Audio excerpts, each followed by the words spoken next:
The Minnesota Vikings are out on Aaron Rodgers. What does that mean for JJ McCarthy and his Dynasty stock? We'll tell you on this episode of the Locked On Dynasty Football Podcast.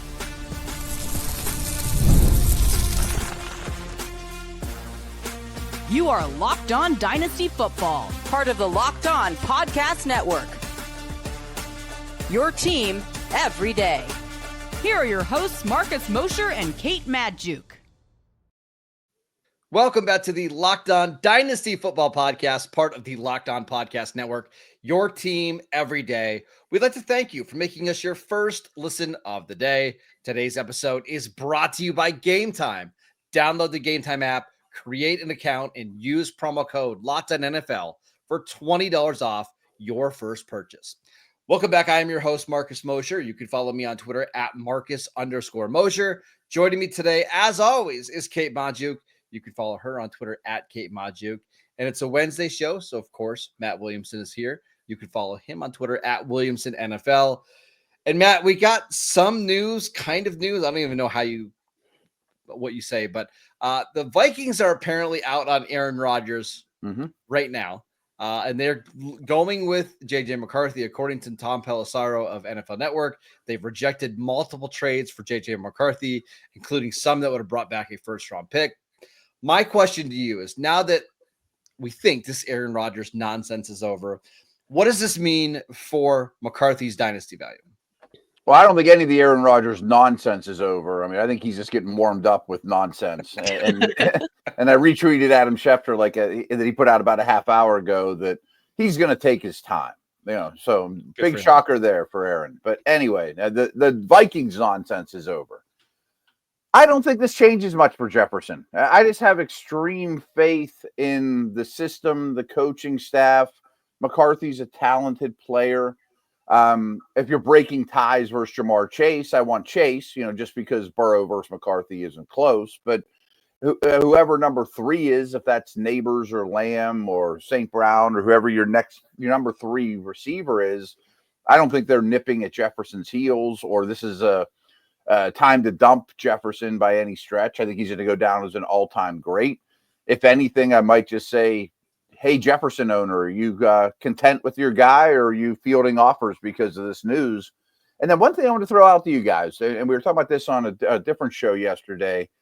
If I were Daniel Jones, I think I would have rather went to the Vikings than Colts. So I'd feel a little better if there was a Daniel Jones as a umbrella in case McCarthy isn't good. Well, man, I think I read a report the other day that Daniel Jones thought he had a better chance of beating out Anthony Richardson versus JJ McCarthy for snaps, which I understand, but it's also crazy considering that McCarthy hasn't even played a snap yet in the NFL, right? Right.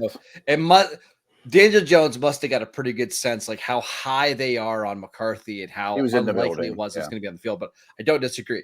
I also have to imagine that the contract situation probably gave him a little bit of an inkling as to what the franchises were thinking. Because I mean, we haven't talked a ton about the Daniel Jones contract, but $14 million is nothing to sneeze at for a guy. Like, if you're not expecting him to win the job, that's a big contract. So for a backup, it's a crazy backup contract. It's a crazy backup contract. Well, I don't think it's a backup contract, right? It's not. That's what I'm saying. It's not a backup contract. So I think, even if the organizations didn't outright say it to Daniel Jones, I think he probably had a pretty good feeling based on the financial side of things, how each organization was leaning. But that being said, I thought JJ McCarthy was going to be a good enough quarterback to support this receiving cast last year before the injury. Has anything really changed? No, I don't think so. I'm just stagnant, but a good tiebreaker. So, Kate, I want to ask you on McCarthy's current dynasty value. He's being drafted as QB 23 behind Anthony Richardson, behind some younger quarterbacks like Bryce Young, Michael Penix, Jared Goff. How do you feel about McCarthy, and are you willing to kind of dive in at QB 23, 24 prices? I think that's a pretty nice price to pay for a guy who, I mean, obviously we don't necessarily know what he's going to be at the next level, but came out of Michigan, pro style offense. Generally speaking, I think the the offensive personnel is going to give him a little bit of a boost in, just embracing those questions. I think, some of them are a little offset by the fact that, yeah, he's got a brilliant play caller. He's got one of the best, top 3 receiving trios between Jordan Addison, Justin Jefferson, TJ Hawkinson. Like, all of those are net positives. And I don't, I think that seems fair. Matt, where are you?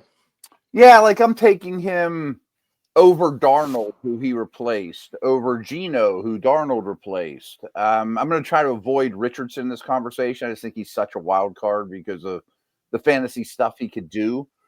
But what about McCarthy versus a Baker or a Goff, who you mentioned? I think that might just come down to how your team is built. So I'm in. I mean, again, I trust the system. They adored him, apparently. They traded up for him. He has some running skills. So I think that's about right. I mean, would you take him over Penix? Yes. I would too. I just think he's more mobile. I think mobility could be a greater part of his game. I might take Penix. I might be in the minority here. But Marcus, even if you're using like personnel as a tiebreaker, Minnesota has the better offense. They have the better play caller. Like, tell me I'm wrong. No, you're not wrong. What I like about Penix is his ability to drive the ball down the field. So we just might get one of these rare quarterbacks that like averages 8.5 yards per attempt, but just doesn't throw the ball a ton. I just really like Penix. But I'm going to give you another one, Matt. This one's near and dear to my heart. Dak Prescott is QB 16 right now. And if I'm in a dynasty league, I would just much, much prefer JJ McCarthy to Dak Prescott. I understand that. I think Dak's such a good player, but I just don't think that they are going to surround him with what they need to surround him with. I mean, it's just 2 off seasons in a row that they've sat on their hands, as you know better than anyone. I don't worry about Dak's age or coming back from injury. I worry about the ability to put weapons around the guy. I do worry about the injury history. He's got a pretty long list of injuries. We were talking about this on Locked On Cowboys. He's already started more games than what Tony Romo has in his NFL career, and Romo was done by the end of the 2014 season. You're talking about a major hamstring injury, a couple big lower body injuries. I would just rather have JJ McCarthy, who's younger, who's got a better head coach, a better play caller, has better weapons around him. I think even for redraft leagues, I think I would rather have McCarthy this year. Wow. Yeah.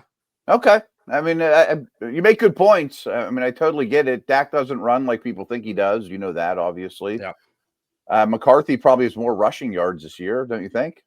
Oh, I wouldn't be surprised if he doubles the rushing yards. Okay, yeah. So, I mean, you're talking about I think the Cowboys want to be a little bit more run heavy this year. So the overall point is, I think right now, JJ McCarthy at QB 23 is a value.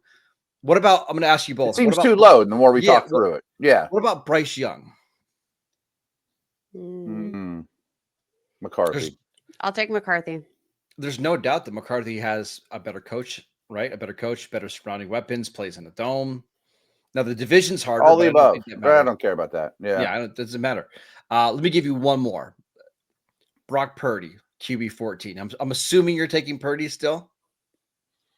I'll take Purdy. I guess, but if it's a super flex league and we can have a conversation, you throw me a pick, I wouldn't need much to pivot off of Purdy to go to McCarthy, I don't think.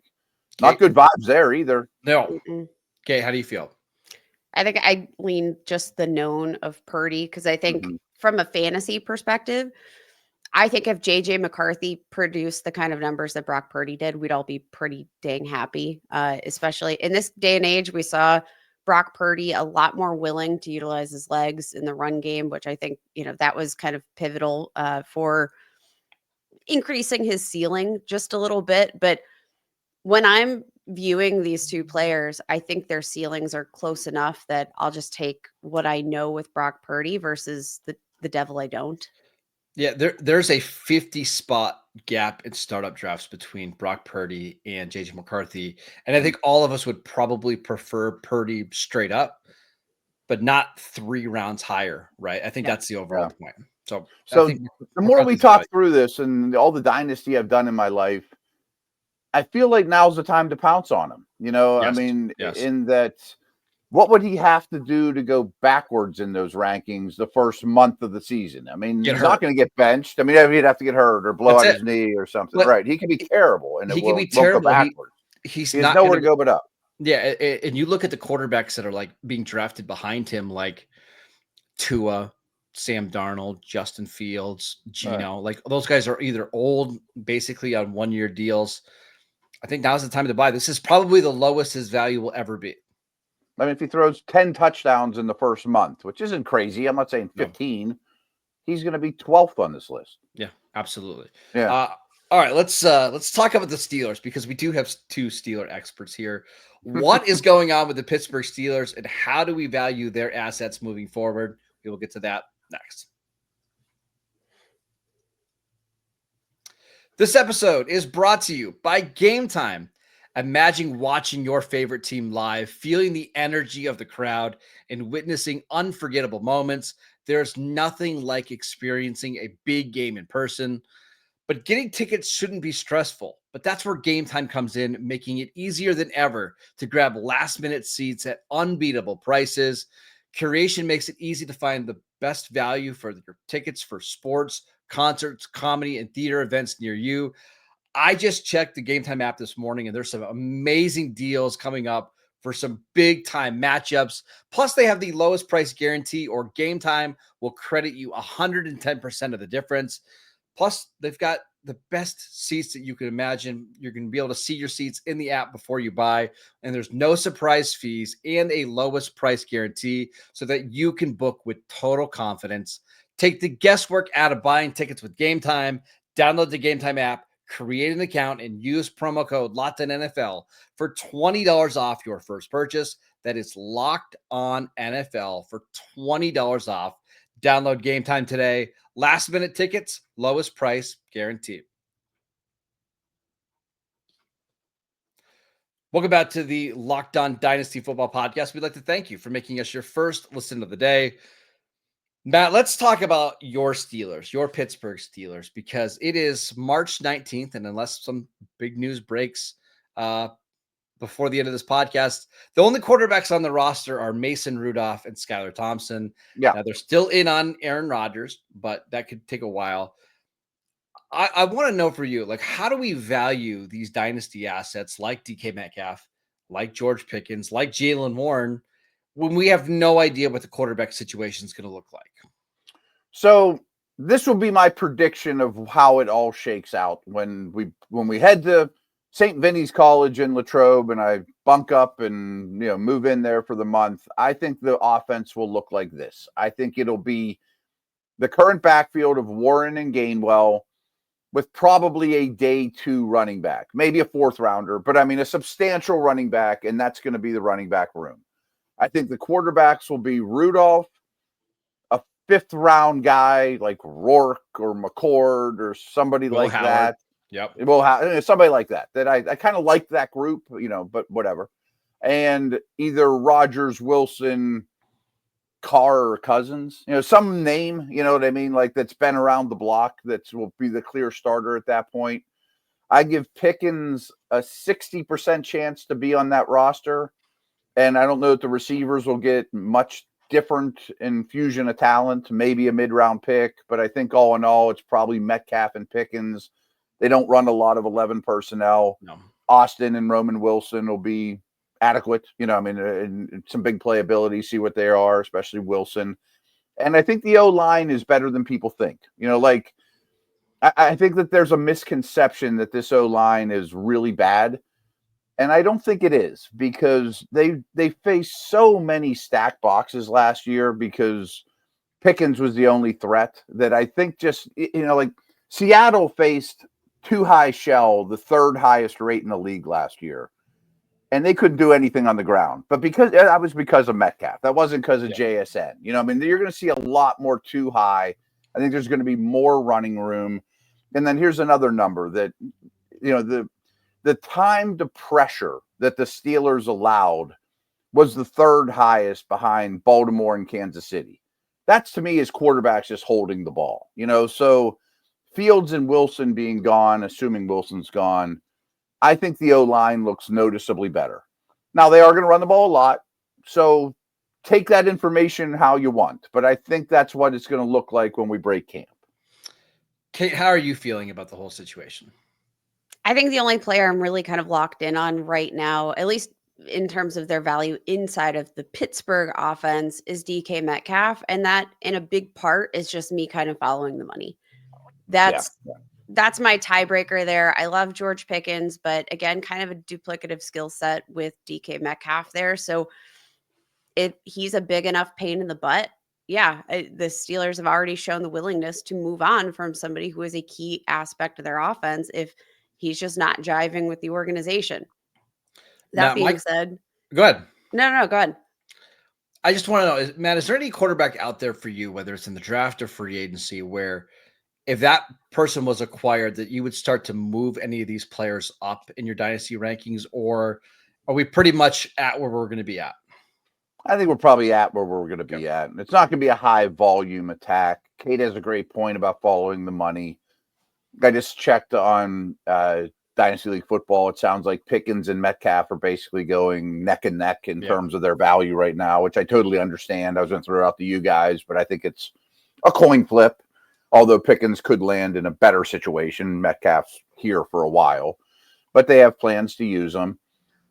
I love Tyler Shuck, but I mean, I'm not going to be like, boy, I'm going to bounce all these guys' dynasty value up if they take Shuck on day 2, you know?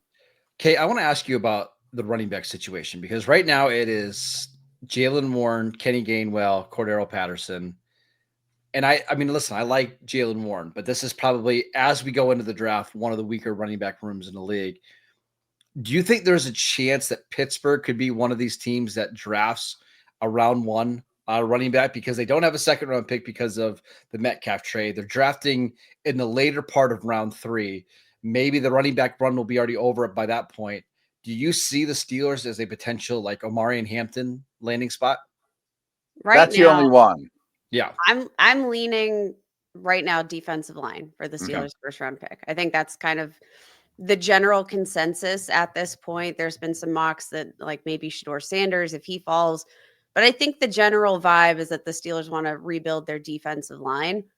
That being said, with the way that they've invested in the trenches, with the way that they want to orchestrate this offense and rebuild it, I could absolutely see them going with Omari and Hampton if he's there on the board at pick 21. And that's just like an identity thing. I also think Omari and Hampton, just a player that would fit kind of well in the Steelers offense.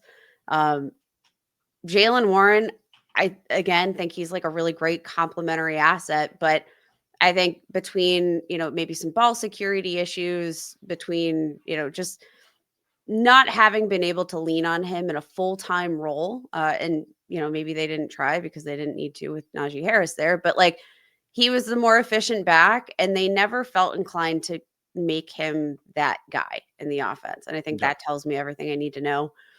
I think they're going to make a splash move, and I would not be surprised if the round 1 pick does end up being a running back. Matt, how do you feel? Because for me, I've been a little bit hesitant to buy Jaylen Warren in my dynasty leagues because he's never had a 150 carry season in his NFL career. You look at like the running backs that Arthur Smith has had in the past, whether it's Tyler Algier, who's a big back, Bijan, who's got really good size, Derrick Henry. How are you handling this one here? Yeah, I mean, a couple layers is I think when it's all said and done, there's a really good chance they will get back in the second round, whether that's trading out of the first round and going backwards. They have a ton of comp picks coming their way a year from now. Maybe they trade next year's third or whatever to move up. I can't imagine them going from their pick in round 1 all the way to their pick in round 3 with just a barren wasteland when it's all said and done. Yeah. And there's a lot of running backs, the Ohio State guys in that neighborhood that would be really appealing for sure. I did see you, Matt, this morning. Just released a mock draft for the Steelers there. You did go defensive line in round 1, and you followed it up with the Quinshon Judkins pick in round 3. My only concern is is he getting there? That's if I made a deal with the devil and I traded with the Browns, so that was like the first pick in round 3. Yeah, so that part might not have happened in reality, but I mean, I needed them to get to like pick 60 or whatever, so it could happen. Real quick, though, and I find this noteworthy. This isn't Dynasty related, but Kate, you're dead on. Number one priority is find Cam Hayward's replacement, and they may even double down. They may take a nose and they may go 2 defensive linemen in a really rich defensive draft. But also the backs they've been talking to don't look like Jerome Bettis and Najee Harris. It's been like Sampson and Henderson. I wonder if they're just looking at it like we just need explosive on offense now. Metcalf. We just want explosive playmakers. Period. It's been a long time since they've had a running back that can hit home runs. Right. The days of Isaac Redman and Jonathan Dwyer and Stephen Ridley. Maybe. Blunt, right. Yeah, I mean, we could keep naming these running backs. I think it's maybe time my for whole life. To try to get back to their Willie Parker stage and get somebody that can flip the field on a single carry. If we have these 2 receivers that are going to lighten the box, and I need to make one guy miss to turn a run that Najee would have got 6 into 20, maybe we're in on that. I hope that doesn't happen as a Steeler hater. Let's talk about the 2025 wide receiver class, because over the last couple of days we've keep hearing not great things about this class. How is that going to impact us in our dynasty leagues? We'll get to that next. The NCAA tournament is here, and so is the Bracket Breakdown. Locked On Podcast Network and Amazon Fire TV channels are teaming up to deliver NCAA tournament coverage like never before. Watch studio shows featuring former players and Locked On's local experts as they guide you through every upset, buzzer beater, and bracket matchup. Stream it all for free on Amazon Fire TV channel. Search Bracket Breakdown to see it all for free. It's your team every day.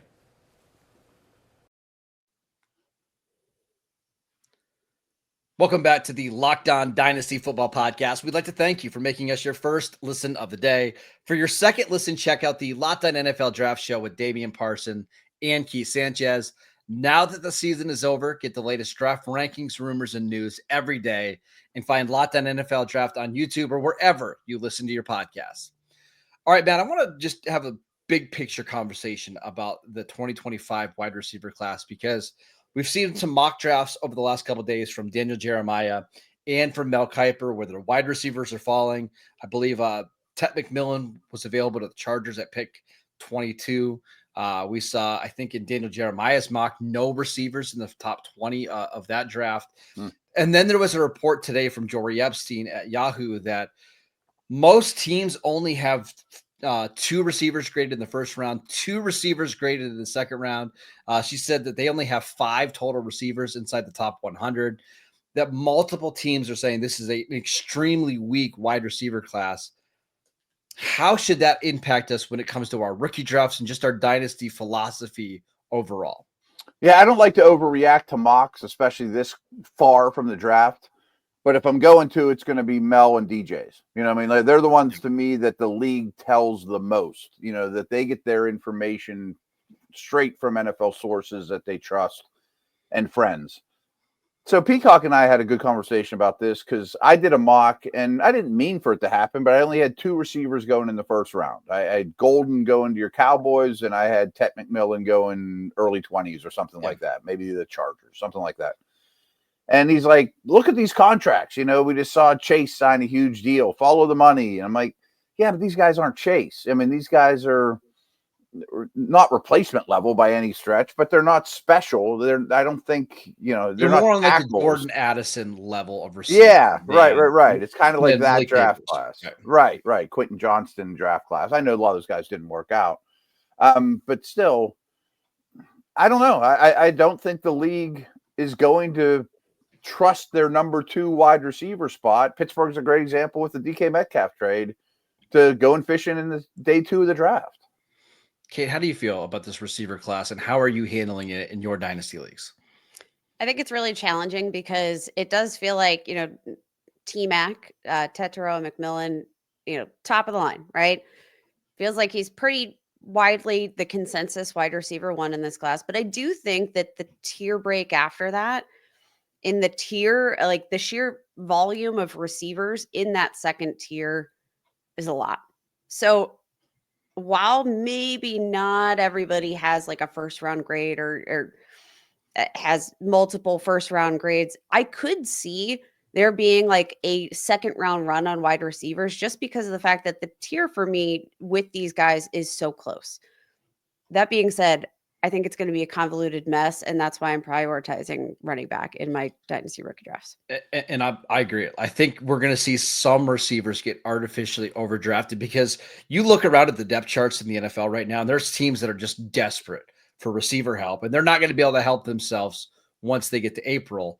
But just because a receiver gets drafted higher than we think doesn't mean that we should now bump them up in our dynasty rankings, right? Just because they go a half a round higher doesn't mean that we now suddenly bump them up in our rookie drafts.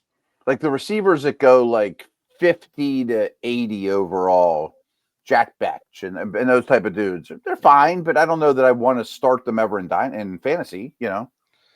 Well, and I wonder if those guys are even going to start and play very much as rookies. Right. We saw even someone like, right. Yeah, like Jalen Polk last year, who was drafted in the early second round for the Patriots, hardly played just because he wasn't good enough to play. Just because you get drafted high doesn't mean that you're a good player and that we should overvalue you in your dynasty league. So I think this is where it does help, Matt, to have a general thought about some of these receivers going into the draft. So that way you don't overreact to where they end up landing. My brain isn't to this point yet, but whenever we start talking about rookie drafts, non-superflex, I bet this will be the fewest receivers I have in my top 12 in a decade. You know what I mean? There's so many backs. I'll just take a back, you know, like Kate mentioned, or maybe I'll take one of the tight ends, or you know what I mean? Like I just is there a chance imagine that we only have one receiver get drafted in the first round of our rookie drafts? Yes. That seems low.